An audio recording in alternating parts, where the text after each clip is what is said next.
The aftermath of the Nico drama. Welcome to the SEC, Joey Aguilar.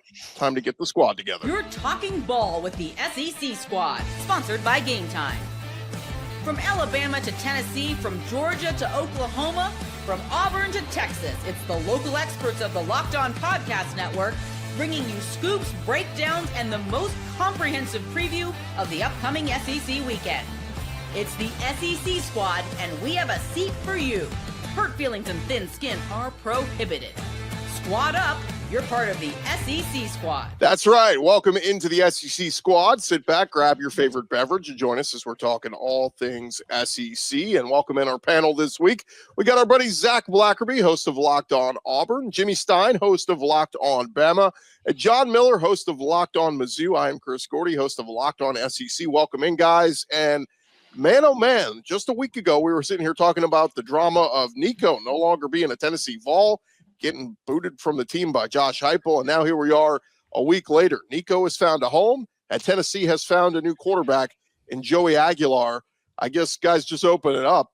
Reactions to how all this stuff went down, where the first coach ever kind of held firm on a contract holdout, I guess we'd call it, on Nico Iamaliava. I mean, the saga gets crazier and crazier. I mean, we're going to be talking about this story for a long time. I mean, it sets a precedent, and then we get an unofficial trade. I mean, two quarterbacks just switching places. I mean, it's pretty insane. So it's like every time, like the next step of this happens, and you think it's fizzling out, something else interesting happens with Nico and everything that goes along with it.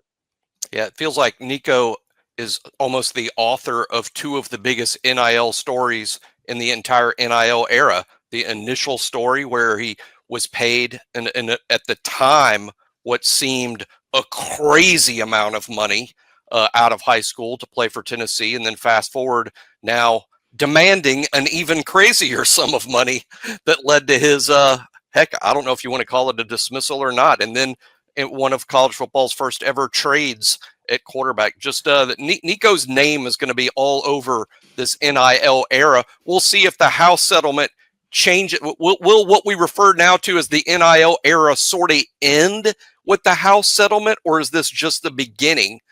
We'll find out this summer. Well, we all know Josh Heupel believes in his system. That's something we learned here once again during this whole Nico drama. And I'll tell you this, though, this is not a trade Tennessee would have made in a vacuum. You can say the cost for Nico, not worth it. There's no Tennessee fan that is honestly happy with this right now. They cannot be happy with it. So we'll see. Josh Heupel, if he's going to make this Tennessee team live up to its expectations, its previous expectations under Nico, he's really going to earn his money this season.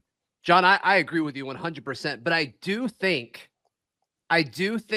the way that the cards are stacked right now, I do think it's against Nico. Like, I think Nico has a chance to look really bad in all of this. I think he's going to a worse system. I think he's going to a worse team, a worse roster that's going to be in the bottom third of the Big Ten, I think, as things sit. I don't think Nico's going to be able to go in there and just totally save UCLA. And I think Aguilar, I think he's fine. I think he's okay.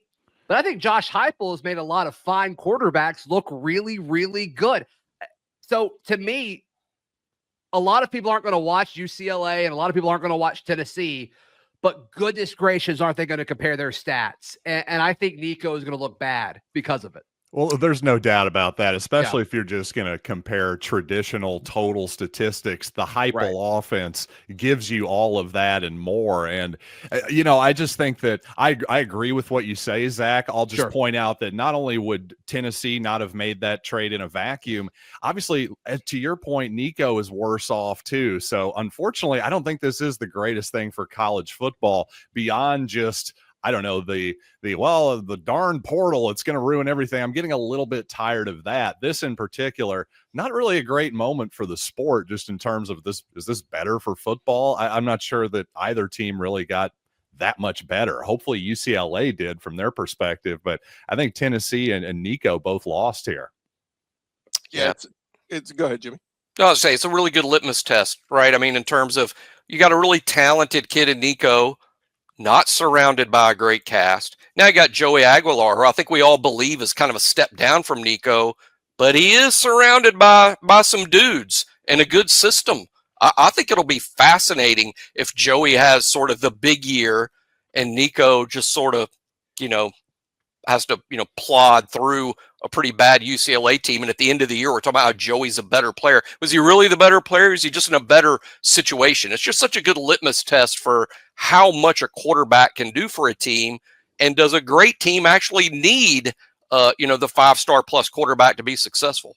I think if Nico would have just bought into what Heupel was doing, the Tennessee system, I think there's a really good argument he could have had a huge breakout season. Now, maybe it'll happen at UCLA. He's still a really talented young player. I do think that, of course, everybody wants to dunk on Nico right now because he did him and his people, really more accurately, overplayed their hand. But let's not act like he can't improve and become a better player. I just think that's still very much on the table of possibilities. Do you guys think with how this transpired that other folks that might be in a similar situation in the future say like, oh, well, maybe I can get more. Maybe the grass is greener on the other side, or maybe I want to kind of use my presence in the locker room or my presence on the field as a bargaining chip to say, if I don't get this amount of money, I'm going to leave. Do you think it creates any sort of pause for players to do this in the future when we talk about just the current state of college football? Yeah, I think this should open up the line of communication a little bit more. Let's be honest. I mean, from reports I heard at South Carolina, when Lenore Sellers started having the great year, he and Dylan Stewart, they had those conversations mid-season. Shane Beamer and company got ahead of that and said, look, Lenore, we understand you're taking off. Let's figure out what works for both of us. Let's get you an NIL deal. Let's take, what's fair value? Dylan Stewart, hey, bro, a dynamic freshman year. We can't lose you. So let's get ahead of this. I just think that a lot of schools have to do, and the players have to be realistic too. Like I go back to the phrase, know your worth. Well, know your worth is great when you're making 0 and you up that to 200,000. But when you're making 2 million and you're just an average quarterback, that's probably your worth. You're not worth more than that. Yet Nico went, well, wandering eye, right? Look at what the Tulane kids, going to Duke, and look at this and Carson Beck and all that. Like, you can't worry about that. Worry about yourself and what you've done. And you're right. I think Nico would have taken that next step in the Heupel offense. I think he would have been, possibly a top 5 quarterback in the SEC this year, but we'll never know. Now he's off to UCLA and God knows what kind of coaching he's going to get there on a bad team. Yeah. So, but I do love though, UCLA, man, they were so quick to send out that email Sunday night to all their season ticket holders. Hey, renew now, get in. It's the Nico era begins. They got to do that. He's going to be on billboards all over Los Angeles. Yeah, you got to have quality representation. I mean, that's one lesson here that I hope most of the players, I hope they learn that you need a quality agent. It's a new world. I wonder if agent certification might become a thing down the road. The NFL has that. College doesn't have that.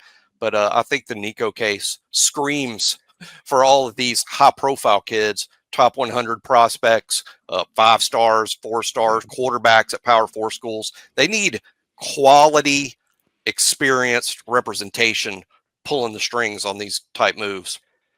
I also think, and I mean, all these coaches want the spring window to go away. So this point, maybe, may not mean anything in the near future if that does go away.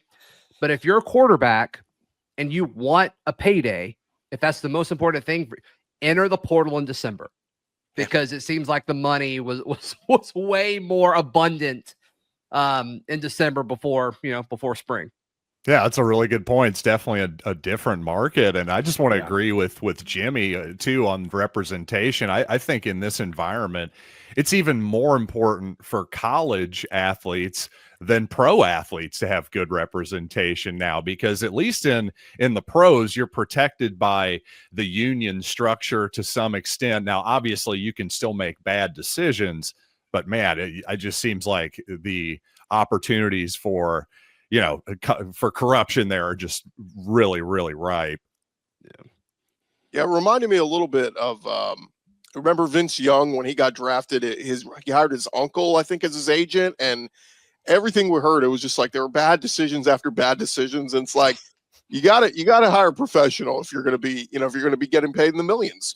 You got to separate family and friendship and all that, because it's the same reason why if you run a business, you're not hiring all your buddies. That's not a smart business decision. You need the best workers. Same thing here. If you're an NIL athlete, hire the best person that's going to do the best for you, but also keep that open line of communication with the school. What you don't want is trying to hold the school hostage, because we're already seeing now schools are going to do what they can within reason.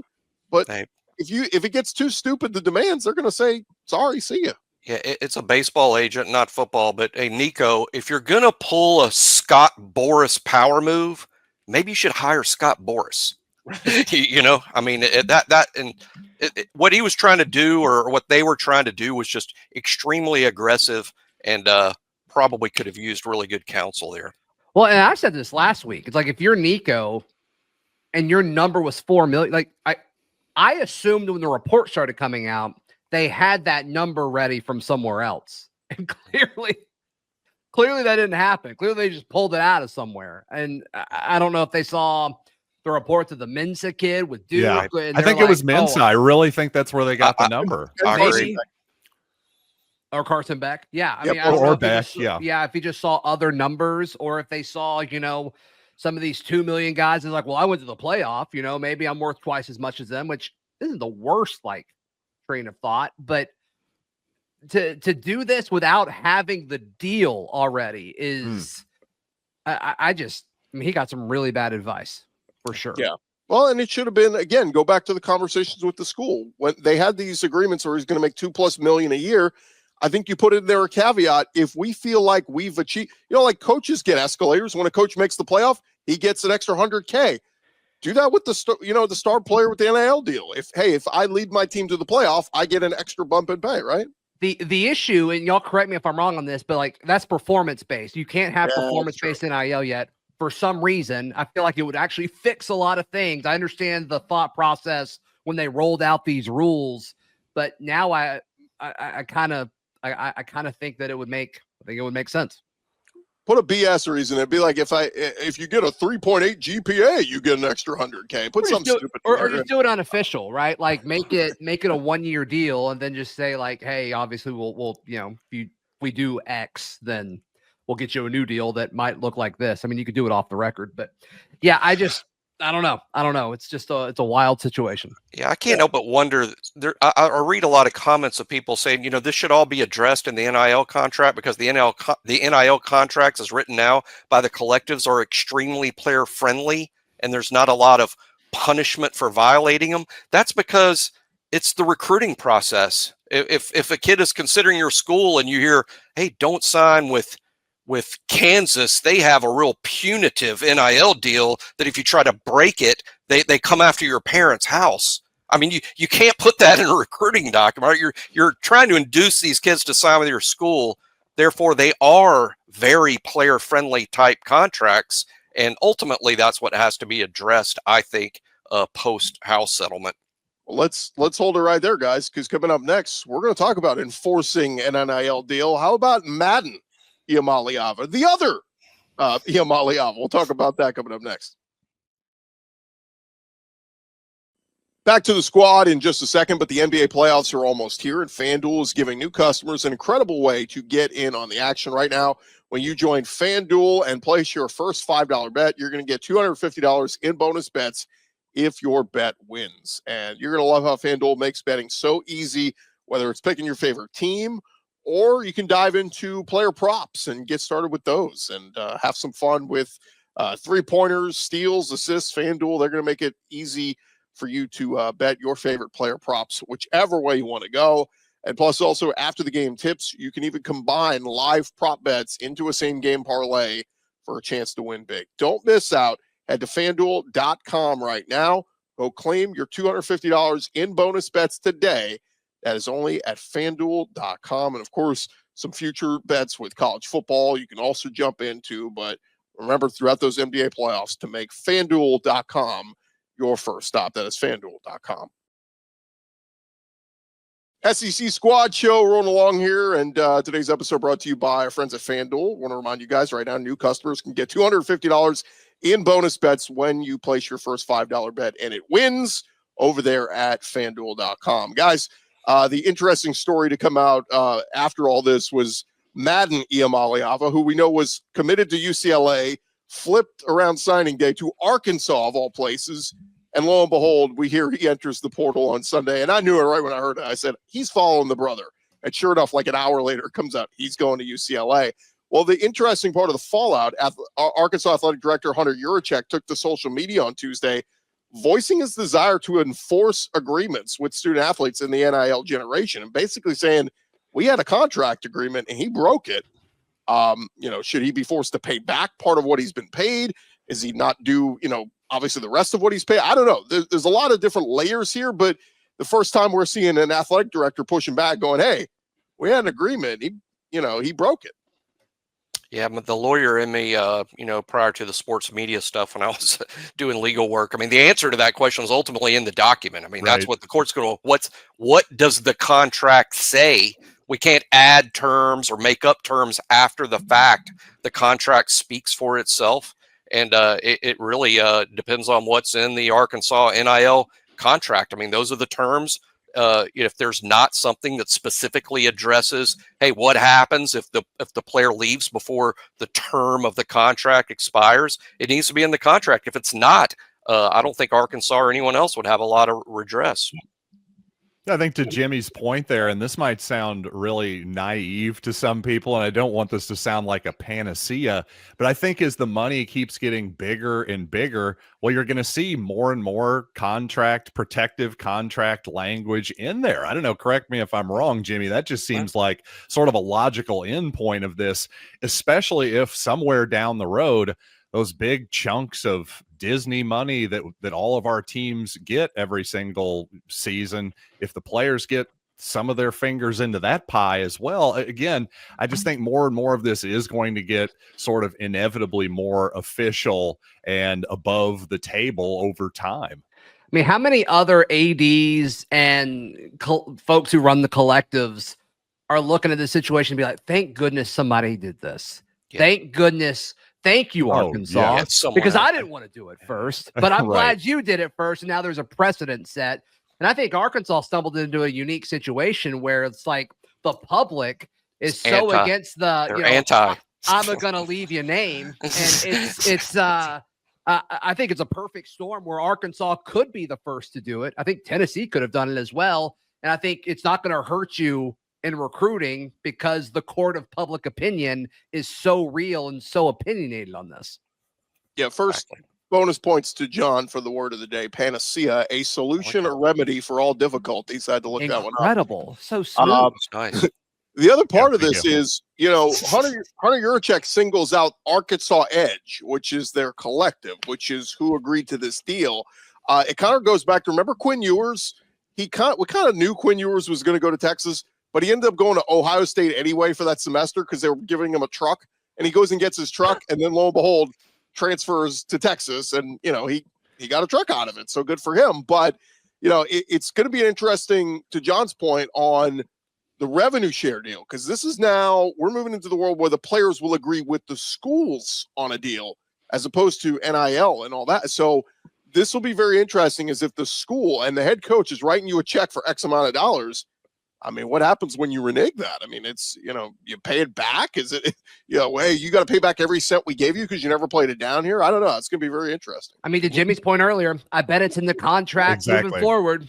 Yeah, it's going to have to be in the contract. But at the same time, I'd remind everybody, these are going to be player-friendly deals because it's an inducement to sign with our school. And if it's super punitive, like, hey, if you violate ours, you're in big trouble. Whereas if you violate everyone else's, it's just a slap on the wrist.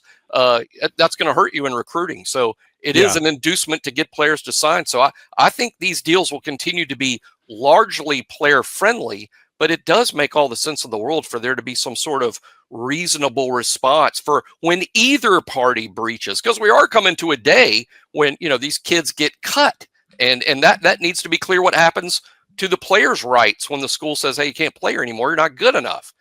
So all these things need to be addressed in the contract, because the judge doesn't come in later and create terms. The deal is the deal. It's in the contract. Yeah, I just think as the money gets bigger and bigger, maybe ironically a little bit, that's when the contracts will become a little bit more restrictive. So all players aren't created equal. So the guys maybe on the back end of the roster maybe won't have very much, if any, restrictions in a lot of cases. Who knows how it's all going to look? I mean, this is all complete speculation. Of course, if unions get involved, that's a whole other issue of, well, there'll be minimums, this, that, and the other. I'm just saying how it would look in maybe just a pure laissez-faire environment. Laissez-faire, another one, man. Yeah, man. I'm pulling them out John today, Miller. man. I'm pulling them out. I said I was the lawyer, and I've got nothing. I'm gonna have to start consulting my Black's Law Dictionary to have conversations with John. We never get words that big when Brandon Olson and Chris Marler are on the show. I'm just saying. What's interesting though, Jimmy, I guess when you talk about it has to work for the player. I mean, I guess the easiest way to do it, if you sign a kid to, let's say it's a $1 million NIL deal for each year. And I know how A&M was breaking it up. They were like, it's per year. You're not getting it. They would announce it. You gave a $4 million NIL deal, but then it broke down to $1 million per year. But I mean, do you almost like have to break that in half? Because the player's going to say, I want up front. So do you say like, okay, you get $250K up front, and then at the start of the season, you get another 250? I mean, is that the easiest way to break this up? I think one of the things that kind of helps control this is that scholarships are kind of 1 year renewable deals. So the collectives aren't signing kids to multiple year deals because the schools can't do it either, with scholarships. So I think the vast majority of NIL deals out there are 1 year deals, but when they present it, Nico's deal sounded great because of $8 million. Well, really it was $2 million a year for each year he was going to be there, right? It wasn't $8 million. Another thing that a lot of fans do that get wrong is they think so much of this money's paid up front. That might be the case in some cases. Not everybody does it the same way, but in general, this is a monthly deal. And they're like, well, what happens when a player leaves? Well, that means the checks end. If you pay it all up front, they're just free to pull the Quinn Ewers and drive the truck to Austin, Texas, like he did. But when you're paid monthly and you leave, then obviously you lose your right to collect next month's check. Yeah, Quinn Ewers was like, that truck is paid for, sir. Give me those keys. I am out of here. No, but doesn't that make you feel like Hunter Yurachek's statement? Doesn't that make you feel like they did give him something for him to be that outspoken? Madden Iamaleava got something from Arkansas up front. Oh, no question. But they've also lost the value of his services, and there was a contract for him to, quote, be there. But it's all really technical. They sign with the collective, not with the school. It's going to make all that very murky. It'd be different if the contract's with the University of Arkansas, but it's not. And, players leave before the terms all the time. How many players leave before the bowl game is there? Is that written into these NIL deals that the season's not over until the bowl game? All this stuff needs to be addressed, I think, in the future NIL deals. And I think this is going to look a lot different post-house settlement becoming certified. All right, this is not Locked On Law Talk, or we could go law talk all day. How about some ball, guys? Let's talk some football. When we return, we'll get your thoughts on your team coming out of spring practice. That's coming your way next. More squad in just a second, but did you know your Fire TV is also an Xbox? You can turn any TV into your gaming and entertainment hub with Fire TV Stick 4K devices. No console required. You just grab your paired controller, subscribe, or sign into Xbox Game Pass Ultimate with EA Play included, and you are ready to play. You can dive into hundreds of premium titles from EA Sports College Football 25 to Call of Duty Black Ops 6 and Avowed as easily as you stream your favorite shows. It's gaming made simple, and it is all on Fire TV with the Wi-Fi 6E and auto low latency mode advanced technology. Fire TV Stick 4K delivers smoother, more responsive gameplay with lightning fast speeds. You need to stay competitive. And with the 4K streaming, watch more than 1.5 million movies and TV episodes from your favorite subscribed services like Netflix, Prime TV, Disney Plus, Max, and more. And of course, you can get in on the hardcore gaming experience, play high quality Xbox games at a fraction of the cost of a console. You don't even need a console, but if you already have a console, a Fire TV Stick 4K device is more affordable and easier to travel with, allowing you to take you or your kids' games wherever you plug in. Head to Amazon.com/Fire TV Locked On to get started. Xbox Game Pass Ultimate subscription and compatible controller required. Available on select devices, including Fire TV Stick 4K, Fire TV Stick 4K Max, and Fire TV Cube. Third segment here on the SEC Squad Show, and guys, wanted to kick it out there to you. Any big takeaways from your team through spring ball? Of course, most teams have kind of wrapped up what they're doing. I know a couple are left still this weekend. Texas is kind of doing a public practice and autograph session, all that. So everything will kind of be wrapped up for the SEC after this weekend. But throw it out there to your school or any other school that you saw this spring. Any big takeaways for you? Well, I think for Alabama, it's that things that weren't a strength before appear to be a strength now. For instance, last season, Alabama had 2 wide receivers, only 2. Ryan Williams and Jeremy Bernard caught the vast majority of balls. As a matter of fact, Ryan Williams and Jeremy Bernard caught twice as many balls as the rest of the wide receiver room combined.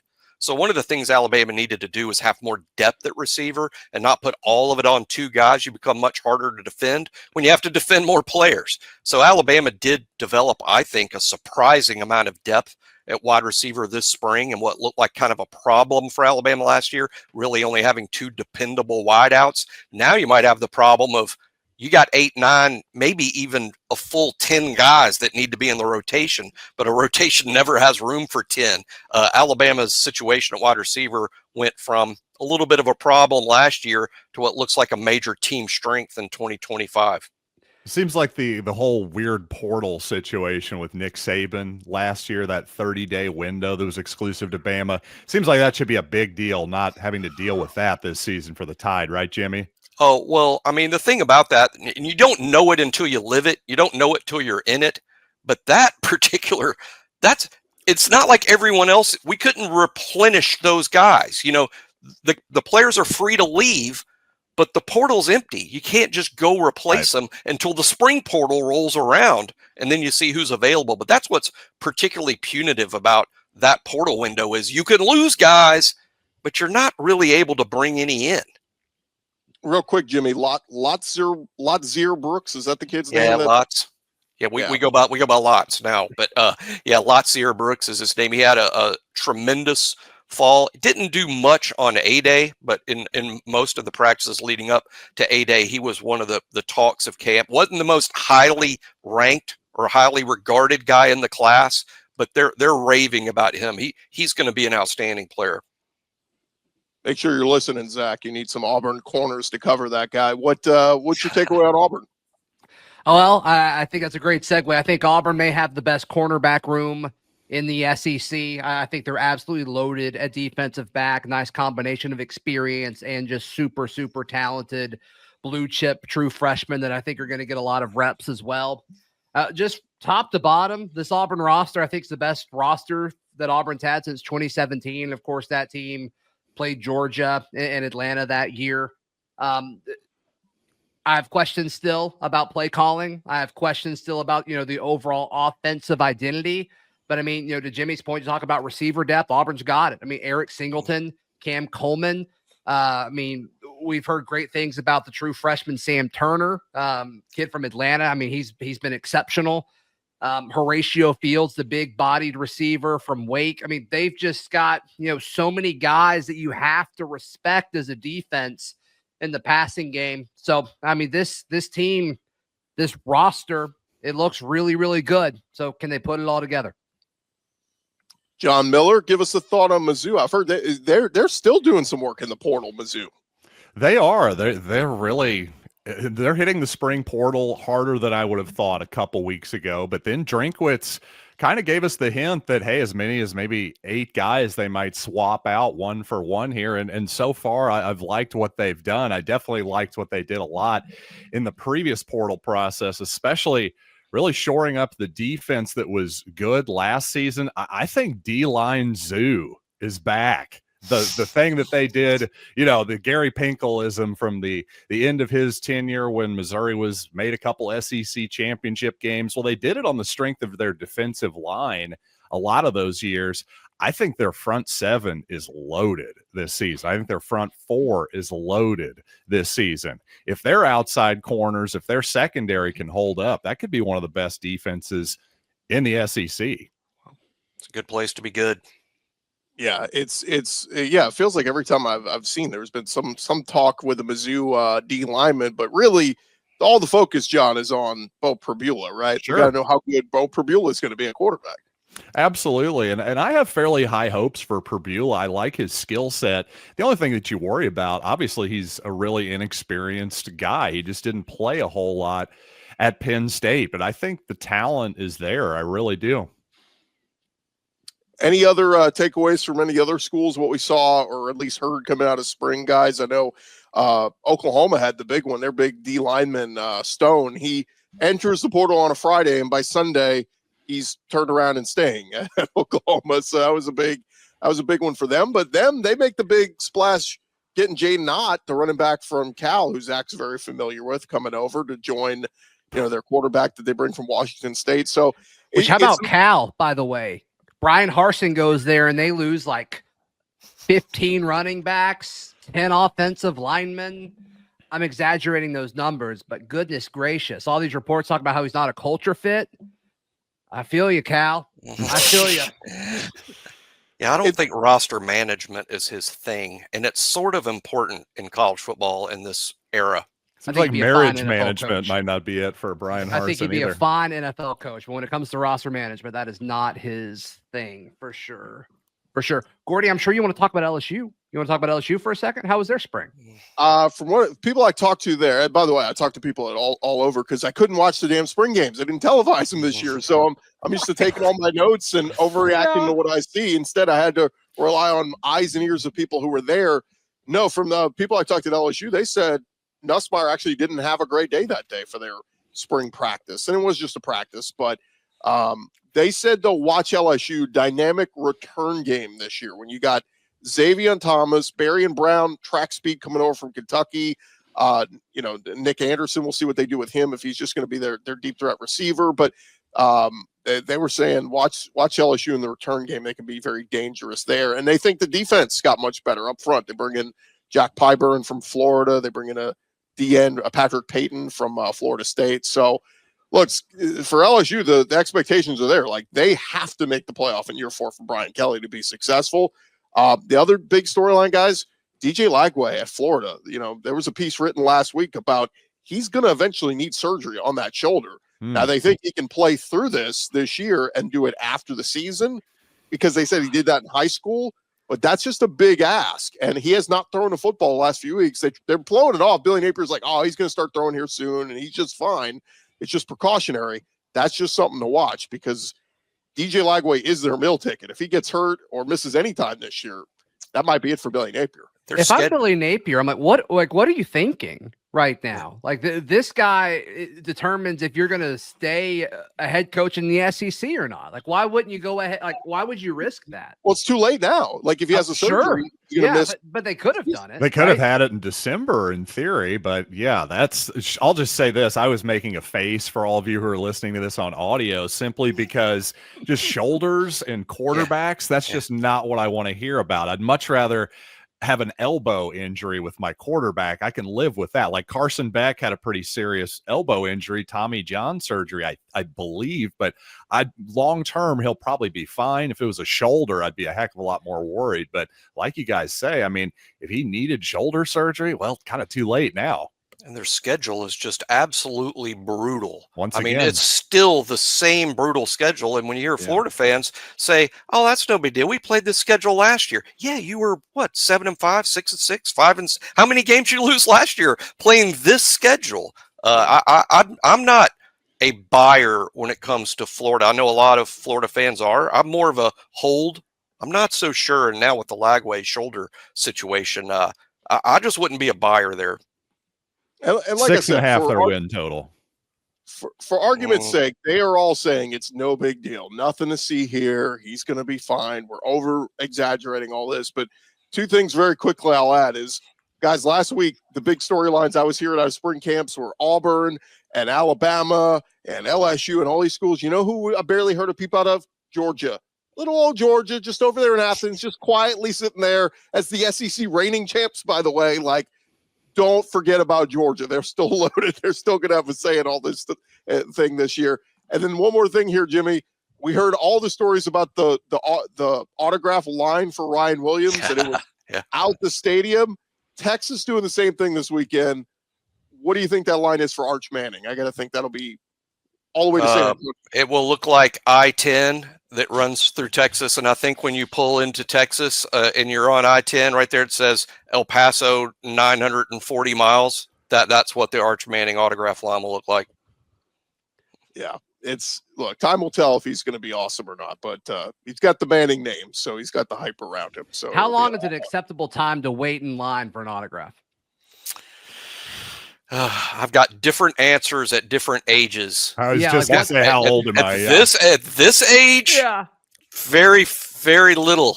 I'm just saying, like, what's socially acceptable for, like, I guess, an average Texas fan waiting in line for Arch Manning's autograph? 30 minutes sounds fine, but 2 or 3 hours?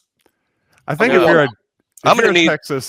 a Texas student or younger, you can sit in there as long as you want. If you're a grown A man, if you're a grown A Texas fan, I'm in an autograph line for 2 hours, I need the Beatles at the end of it, and I'm including John Lennon and George Harrison. I was going to say, I need their spirits. Yeah. Here's the ultimate test if you're Texas. Put Vince Young on one end and put Arch on the other and see how many people get in which line. That's a good one. We'll see. Maybe most people already have Vince, though. And I feel like if you want a Vince Young autograph, you probably already have it somehow. People are a prisoner of the now. It would be Arch. It would be Arch. And Vince is out at the bars. You could find him anytime and get an autograph. So. TGIFs. That is going to do it for this edition of the Squad Show, guys. Appreciate you guys for checking us out. And, hey, follow and subscribe to your favorite SEC team. We'll be covering your favorite team all throughout the offseason. SEC Media Days will be here before we know it, and then we'll be into football all throughout this offseason. Don't forget, I'll have you covered for the entire conference every day with Locked On SEC, part of the Locked On Podcast Network, covering your team every day. For Zach Blackerby, Jimmy Stein, John Miller, I'm Chris Gordy. We'll talk to you next week here on the SEC Squad. Best J school in the country. You too can have a huge vocabulary.